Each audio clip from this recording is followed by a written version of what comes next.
Presque un mois après la sortie de son album, il est toujours au centre de l'actualité. Michel Polnareff est une des stars de ce Noël 2022 avec son nouveau disque Polnareff chante Polnareff où le chanteur aux lunettes iconiques reprend ses plus grands tubes, uniquement accompagné de son piano. À l'occasion de cet album, le chanteur a eu droit à tous les hommages et une tournée médiatique comme peu d'artistes peuvent se targuer. Ce jeudi 15 décembre, on pouvait le retrouver dans les pages du magazine Elle, où il a révélé n'avoir pas toujours eu une vie couronnée de succès. Déjà revenu dans le passé sur les sévices que lui faisait subir son père, l'interprète de Lettres à France a cette fois dévoilé avoir connu le statut de sans domicile fixe. Tout ce que j'ai appris dans la vie, c'est dans la rue. Je suis parti de chez moi à 17 ans, j'ai passé 3 ans sans abri et j'ai terminé sur les marches à Montmartre, a-t-il révélé.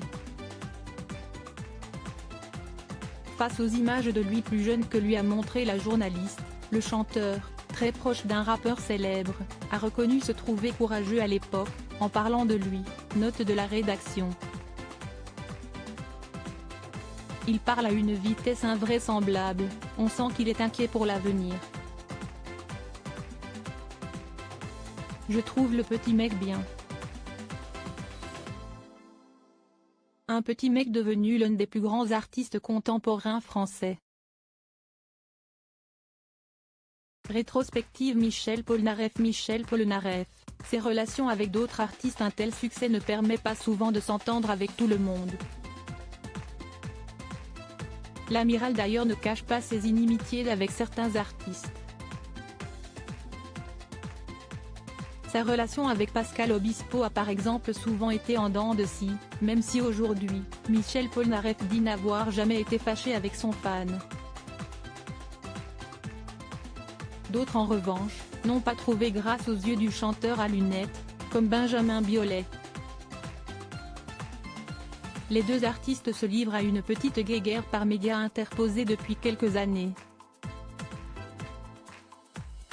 Dernièrement auprès de Paris Match, Michel Polnareff feignait de ne pas connaître le chanteur de Rends l'amour, pour se permettre de le critiquer. Une petite pique que Benjamin Biolay a confirmé avoir bien reçue.